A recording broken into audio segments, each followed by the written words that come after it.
If you spent at least 5 minutes on YouTube or our channel, you'll realize by now just how important it is to play with your dog. Not only is it a means to fulfill their needs, to tire them out, to give them an ability to express themselves in that higher state of drive whilst having a constructive conversation, it's single-handedly the most underused behavioral change tool that you could ever apply to your arsenal. But what happens when your dog doesn't want to play?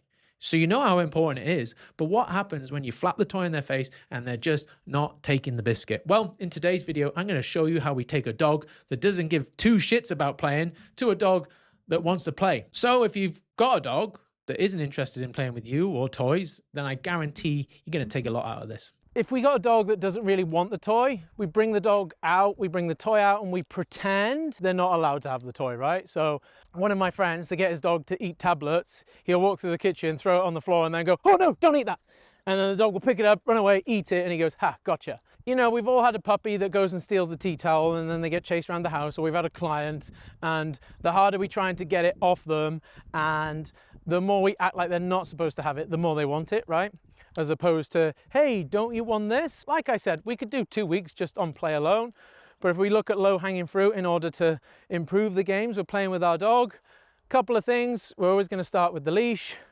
We keep the toy away from the dog so they feel like they're not allowed to have it. We're going to fumble it, let it slip out of our hands. Instead of like, there, you can have it. I want the dog to genuinely work for it. So it's away, it's away. The dog makes some sort of effort, he knocks it out of my hands. I'm gonna then go like, oh shit, I want it. Hopefully the dog picks it up. And then we're gonna start adding another layer to the game when the dog does have the toy. And so when the dog has the toy, I play a little bit of keep away with the dog, where I'm gonna run away from the dog. In that time he can parade, but he's got to parade within a certain boundary. When the dog is trying to avoid my boundary, so he goes over there, I say, hey, look, we're playing this way. He'll start orientating towards the center of that boundary, which is gonna be me, waiting there. I present my hand, hopefully he finds my hands, we go into tug. Some really common mistakes owners are making. Again, easy stuff we can avoid. Hey guys, just a very quick one from Ranger and I just need 30 seconds of your time. Firstly, I just want to say a massive thank you to everyone that has watched our videos over the last 6 months. The channel has grown exponentially to the point that YouTube are actually now paying us. So every time you watch one of our videos, YouTube pays us money, which is great, but we don't want that money. We don't want that money. We didn't sign up for the money. We signed up to make great dog training content. So what we're going to do is we're going to give every single penny of that money away to charity each and every month. And we'll post on a wall which charity the money goes to on any particular month. So if you do have any recommendations for great charities that are doing great work with dogs, of course, then let us know in the comments and we will make sure that the money that YouTube is giving us is going to the right places. And the second thing I wanted to say is still 75% of you that regularly watch this channel have still not yet subscribed. So do me a favor so we can make more money for dogs that need it and also allow this channel to grow with more exposure so we can have better guests on, we can make you better videos. If you do me the favor of subscribing to this channel, I will promise you I will work tirelessly and Ranger will work tirelessly to bring you the best dog training content possible for free. Thank you so much from the bottom of our hearts and enjoy the rest of the video. We're kind of passive in the game. We're disingenuous in the game at times. So when the dog tugs, he puts in real effort, we ignore it. Because in our head, we're like, I'm going to let it go 5 seconds from now. The dog tugs again, we ignore it. But we want the dog to feel a sense of legitimate victory. And if we tug, or if the dog tugs, we want to try, and this is the hard bit, time it so we feel like, or the dog feels like, they've legitimately won it and it's slipping out of our fingers. And the difference in playing with your dog of this versus this is massive. This feels like you faked it and the dog will know. This feels like the dog has actually won it and it'll allow him to stay in the game. If you need to kind of like handicap yourself by playing with 2 fingers when you're playing with tug with your dog, then so be it. If not, make sure the dog has felt the slip of the toy coming out of the hands. And then a lot of people straight away are trying to reinstate the game. The dog has to have moments where they have won the game, they parade it around. And then there's different things we can do here. We can go in, test the dog's grip, they get to keep it. If they slip, we can go back into frustration. And again, when you bring your dogs out, I'll coach you through this as we go. If they come back into us, we can go back into tug. A lot of people are being too heavy when they play tug with their dogs, and they're just like walking their dogs around. And I see people with these big, strong breeds that are putting in like 110% effort into reactivity. But whilst they're playing, because we've dominated the game too much with our body weight, they're just super passive dog, just like holding on and doing this. But whereas our dog has to, like, we have to have some give. Like, we're all heavier than our dogs. Even if you're a light person, really heavy dog, chances are you can just pull your dog's body weight around. It's easy. But we have to have some give. So when I say, like, be light and go with the dog and make it feel like there is a legitimate hard-fought win on their side of things. And there's a difference between keeping a dog invested in the game and having a 20-minute game versus a dog that's like, oh, this is too easy, or this is too hard, because we're just like frog marching our dog around on the end of this toy, right? But yeah, that's a very quick overview. Today we're just going to play on the slip or the prong or whatever. Couple of reasons. I can start adding penalties into the game with my working tool on the dog. And the penalties are quite often the difference between it being a game and a competition where there's actual rules and consequences. We're all told like consequences are innately bad, and there's an argument that they are, but also they can be reinforced into the dog when the dog beats the consequence and avoids the consequence. So a lot of pet dog people, they create a lot of problems for themselves inside the home, and the dog goes and counter serves and they go, oh, hey, get off, and they go to reach the lead or grab the collar. The dog avoids it. And we go, well, I can't punish you after the fact, so you got away with that one. And the dog goes, huh, that was fun. Like, this is a bit of a game now. If I get off before you get to me, I avoid the punishment, which is reinforcing to dogs, and then couple that with I might get something pleasurable by eating something on the side. Very quickly, we can build a dog that loves the counter serve. We can take that same concept and integrate it into play. And so with the out, and so with the keep away element of the game, I can start making the avoidance of penalties reinforcing, which accentuates the game to the dog. So with my sport dog, all the way to my sausage dogs, which couldn't be further from him, when we're playing with each other, if the out is slow, there's a penalty. If they leave the toy away, there's a penalty. I'm not talking penalty in like full punishment protocol, but there's a penalty in like, hey, you lost. Pat describes it as like hot hands or happy slap hands or whatever. And we have to remember the avoidance of consequence is reinforcing, and we can slip that into the game to accentuate the game. Remember, there's an element of negative reinforcement within our dog's reaction, and if we want to take all the components of the reactivity and make sure our dog has an ability to express them during the game, then we need a little bit of negative reinforcement in there if we want to be able to channel that over here. Does that make sense? And I'm going to need a working collar on the dog to do that. And again, for a lot of dogs, I'll play with two collars, one collar to assert control over the game, and then another collar to wind the dog up in the game. So I'll do lots of dragons and things like that. That's what the flat collar's there for. But if I want to speedy out, or I want to add a bit of control and a sit and then drop the toy over here, I'm going to use my second tool. I know I'm waffling on a little bit, but I can also familiarize my dog with penalties ready for when I'm dealing with the reactivity too. If I'm using the prong to deal with reactivity and I want to teach my dog you need to calm down really quickly and go into a drop, then I want to be able to familiarize my dog with that concept of going really high to really low. And I want the conditions with my game, my redirects, to be very much the same as when they're in the presence of a dog. And that might mean the tool needs to be consistent within those three drills as well. Does that make sense? Cool, let's bring him over. Show me what you got. Picture. Nice. Nice. Good boy. If you have a reactive dog and you feel like you've tried absolutely everything, then I've just put together a free training that hopefully will be able to help you and maybe the confusion you're experiencing right now, surfing the internet, looking for magic wand, looking for the golden goose, looking for the solution, the be all and end all solution. I think I've got it. The reason I think I've got it is because it's been tried and tested over thousands of dogs over the last couple of years, and I've just put it together in a free training for you guys. So if you click the link in the description, you'll be able to hop on, watch the video. And if you've got any questions, you let me know. I'll see you in there. Nice, cool.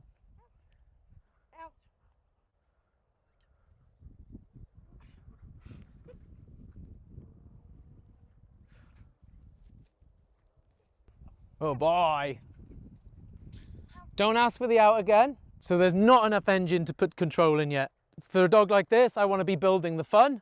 Add in too much control, he's going to be like, oh, this is work, not play.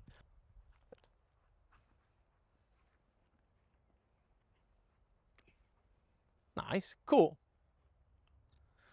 Okay.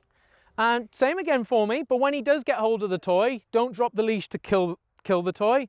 Let the toy come to life a little bit and play a bit of tug. Yeah, go. Yeah, nice. Good. That rabbit that he's caught is going to try and get out of his mouth. It's not going to give up straight away.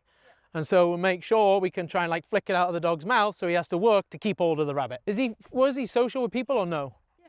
Yeah? He'd be all right with me? Yeah, yeah. Can I play with him?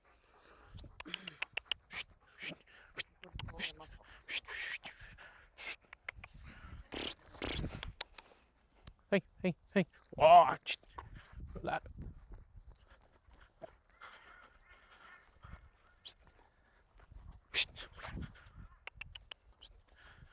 Oh, good boy. Boy. So there's two ways I can reward him and keep the toy here, by either testing his grip and he keeps it, yeah, good boy, or by getting into the fight with him, the tug, and then he wins because he puts effort in. Hey. Good lad. Good lad. Now he's not trying really hard here, but I'm going to act like he is. Oh, good boy. Because, you know, he's a big male working line shepherd. He should be invested in this game like his life fucking counts on it, right? Lad. And again, I don't mind he's going to bite the handles at this stage. I'm not going to get too fucking upset with placement and all the rest of it. Prefer you didn't bite that. Good boy. Lad, oh.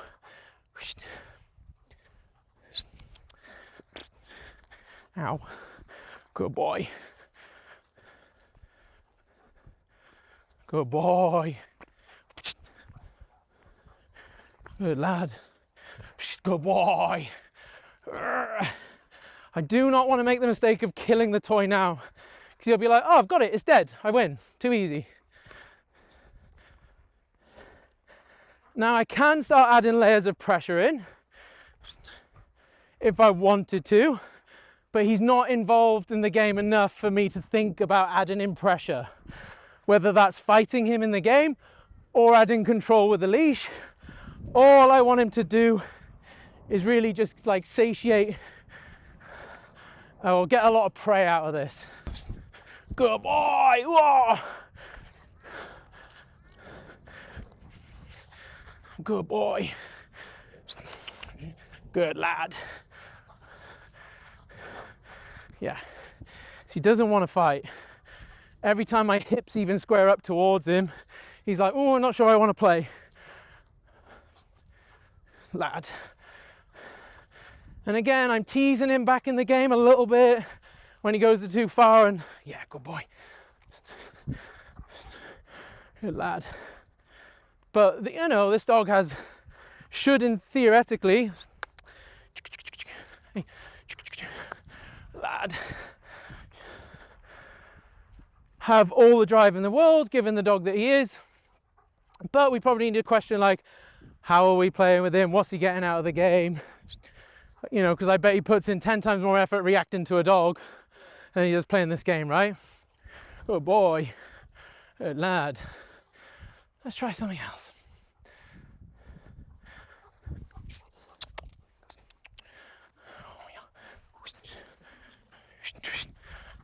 Good boy.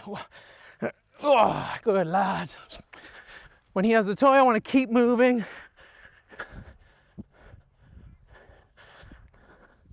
My hips, when I restart the game, are going to be away from him. Because he doesn't really like it when I square up. Good boy. I'm just waiting for any sort of little amount of effort. Right, and I'm putting the theatrics on. Wow. Again, you can see there when I'm squaring up my hips, he's got a low aversion threshold, doesn't like the pressure. So that means we play side on. Good lad. Good boy.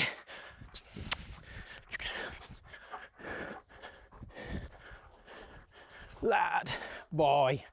Good boy. We've got a foster dog, his name's Kobe. He was rehomed to us because he bit someone in the face. And he's a really angry boy. You might have seen a YouTube video I did recently with him. Such an angry man. In terms of like, if anything doesn't go his way, he'll just attack it. Like if a crate door gets in his way, he's like, oh, I'm gonna just smash you up. And like that's his first action with everything. Now up until this point of being with us, he's not put teeth on human skin. He's not even tried to be aggressive. That's been done through management, but all the training that's been done with him up until this point have been exclusively through play, in terms of other people playing with him, me playing with him, doing a lot of drive channeling. Does anyone see the video on YouTube with Kobe? Go and watch it. It's like one we done a couple of weeks ago, and you can see the difference when we're playing the game versus when we're not playing the game. Him being really expressionate with aggression, to then coming completely out of it. And like if we're talking about 80-20 input versus output, for a dog like this dog, I'd be putting a lot of input in trying to cultivate play with him. Can you give you this? Like do a little bit away from him, see how you go. Yeah, nice. That's it. And when I'm playing with the dog, I imagine I've got like a COVID bubble around me. The dog's not allowed to leave that bubble. So if he's sniffing piss over there, I've got the toy here, I'm trying to get away from him. And if he breaks that boundary, I'm utilizing the leash to give that penalty for leaving the game. Yep, keep moving, yeah. Nice, cool. Next effort, let him have it. Don't let him work too hard. Yeah. I will punish puppies for biting, but only once I've taught them how to use their mouth through play. And I would even go as far to say, I'm going to be reluctant to punish a dog's reactivity unless I've shown them how to express themselves through play. I will on occasion, and of course there are exceptions to all these rules that we've mentioned, but if we're looking for optimal solutions, I really want to show the dog, hey, here's how you express yourself, before I then say, hey, we're not going to do that. And that's just me trying to emphasize the importance of playing with our dogs and allowing them to appropriately release all that kind of drive, arousal, whatever you want to call it. Cool, let's put him up. So if we've got a dog that plays at home but won't play outside, a couple of things we can do. If the game is a 7 out of 10 inside, we make sure we get it to a 10 out of 10 inside before we expect it to work outside. We add the leash in and all of the same components as we would expect to play with the dog outside as we do inside. So what a lot of people do, and I teach them how to play with the leash and start adding in the penalties, start adding in that boundary, start adding in the parading. They go, well, inside I don't need to do that because the dog just brings the thing back and we play tug and the outs and all the different. And then we expect to play a different game outside, and the dog's like, no, it's a different game. I don't know how to play that game. So even if you don't need the leash and things inside the house, use the leash and things inside the house. Put the e-collar on the dog, whatever, even if you're not using them, right? We start the game inside. We open the door, the back door, front door, whatever. We take the game near the door. We take the game away from the door. We play the game. And we just graduate from there by then stepping up to the door threshold, playing, and we go back inside. And then we eventually wander outside one day. So we start the game where the dog is comfortable and potentially finish the game where the dog was once not comfortable, because it's easier to maintain a dog's engagement than it is to cultivate and start a dog's engagement.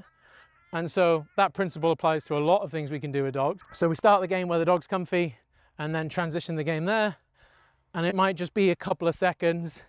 And if the dog, because they get outside, lose the toy, we might run back inside and then punish them by having them have to work their arse off to get the toy back. And they go, shit, I shouldn't have let go. So a general rule of thumb when we're trying to increase a dog's desire to play is we stop the game before they're bored. In an ideal world, optimal solution would be we want to stop the game at peak excitement. I'm going to play with the dog, wait till peak excitement, there or thereabouts. You know, you're not going to get it spot on because you only recognize peak excitement when you're past it.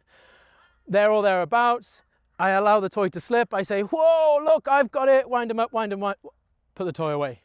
Because theoretically, it'll be easier to start the game next time and they'll go to peak excitement quicker if we're stopping. If we get to the point where they're satiated and they're like, oh, I'm a bit bored now, it's going to be longer before they want to play a game again. It's like Pat uses the ice cream analogy. You go to a nice restaurant, you ask for dessert, they give you a nice small bowl of ice cream, you eat it and you go, gee, I want more of that. But when we go and buy a fucking liter of ice cream and we smash it back, we're like, oh, I don't want to look at ice cream for weeks.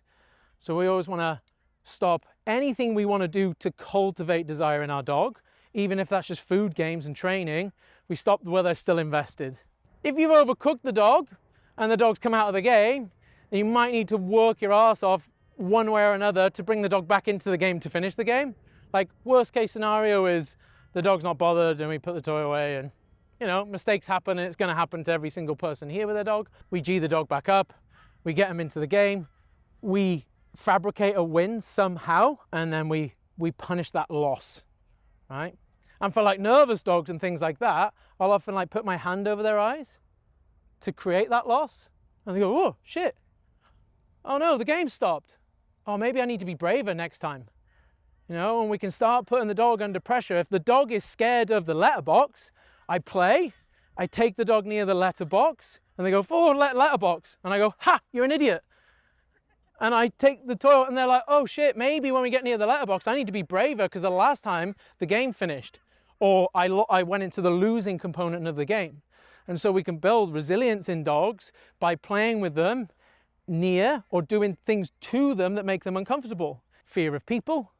Dogs is going to be more difficult, but especially environmental kind of issues where the dog's scared of being under that cover or near that slide, and you start building a bit of a backbone in the dog via play by punishing them for relinquishing the toy. However, we can only use that as a tool if there's desire there in the first place. So if you follow this video, you'll get your dog starting to want to play, but eventually we're going to have to add in some control to the game.